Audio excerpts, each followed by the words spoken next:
The laughter inside the Red Willow Saloon died in a single breath when Jonah Reed pushed back from the bar and spoke the words no one expected. "I'll take the hand." Chairs creaked. Glasses froze midair. Smoke hung heavy as every face turned toward him.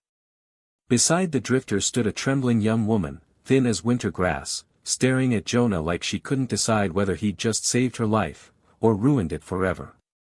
Men whispered that Jonah Reed had finally gone mad. Others chuckled, saying he'd just won the most useless prize in the Dakota Territory. Jonah didn't listen. Something in the woman's eyes stopped him cold. The look of someone waiting to see if the world would show mercy. Or strike one last time. 3 days earlier, Jonah had stood at the edge of his mountain homestead, staring at soil that had beaten him year after year. The land gave him just enough to survive. Never enough to hope. Behind the cabin lay 2 wooden crosses. His wife Martha. And the baby boy who never drew breath. For 7 years, Jonah spoke to those graves every Sunday, asking why he was still here, and whether his life meant anything anymore. That night, all he wanted was a quiet drink. Then the poker table went silent. A drifter named Harlan Cross, eyes empty and hands shaking, slapped the table. "I've got one last thing to wager," he said. "A woman. She's outside." Even in the rough frontier, the room went cold. But Victor Langford, the wealthiest cattle baron for 100 miles, leaned back with a smile sharp as broken glass. "Bring her in."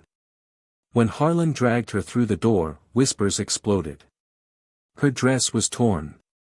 Dirt smeared her skin. Rope hung loose around her wrists. She didn't look at anyone. Langford inspected her like livestock. "Barely worth the cards," he muttered. No one moved. No one helped. The woman shrank inward, shoulders tight, already surrendering to whatever fate the men decided. That's when Jonah felt something stir, not anger alone, but recognition. She didn't belong to any of them. "I'll take the hand," he said. Cards were dealt. Harlan played sloppy. Desperate. When the final cards hit the table, Jonah's kings crushed Harlan's tens. Laughter followed. But the woman finally lifted her eyes. And looked straight at Jonah Reed. Jonah took the rope gently from her wrists. "What's your name?" he asked. A long silence. "My name is Lydia Hale," she whispered. "I'm Jonah Reed. I live in the High Valley. It's not much, but you'll be safe." She didn't trust him. But she didn't run. Under a sky full of stars, Jonah draped his coat around her shoulders and lifted her onto his horse. She stiffened at first, expecting pain instead of kindness. But none came. By the time they reached the cabin, her breathing had slowed. "You sleep here," Jonah said, opening the bedroom door. "I'll stay outside." She looked at the warm quilt, the quiet fire, and whispered. "Why?" "Because it's right." At dawn, Jonah stepped outside. And froze. Lydia knelt in the frost-covered soil, hands moving gently through the earth like it was alive. "You shouldn't be out here," he said softly. "I had to see it," she replied. "Your soil is too alkaline, but rich beneath. You're fighting it instead of listening to it." Jonah stared. She straightened, her fear replaced by certainty. "My father was Professor Samuel Hale," she said. "A botanist. He studied frontier land. He taught me everything." From her pocket, she pulled a leather pouch of rare seeds. "They can grow here, if you let me." Jonah didn't hesitate. "This is your home now." For the first time, Lydia smiled. They planted in circles, not rows. Companion crops. Shade plants. Soil keepers. And for the first time in years, Jonah Reed felt hope. Hope never goes unnoticed. Word spread fast. A rider arrived one night, breathless. "Langford knows who she is," he warned. He wants her knowledge. Fear returned to Lydia's eyes.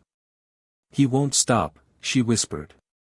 Weeks later, the town gathered as a territorial judge arrived. With Victor Langford at his side. Forgery papers. Lies. She belongs to me, Langford claimed. The judge hesitated. Then the town rose. Farmers. Women. Families Lydia had helped. Still, a hearing was ordered. Jonah knew time was running out. That night, he broke into Langford's office. Ledgers. Forged deeds. Blackmail records. But he was caught. Beaten. Shot at. Barely escaped. He reached home at dawn, bleeding. Lydia held him, shaking. You risked everything, she cried. For you, he said. For the truth. By sunset, the homestead was surrounded. Not by enemies. But by neighbors standing guard. At the hearing, Langford arrived smiling. Minutes later, U.S. Marshal Ethan Cole stood. These documents are forged. This man has stolen land and lives for years. Langford snapped. He lunged.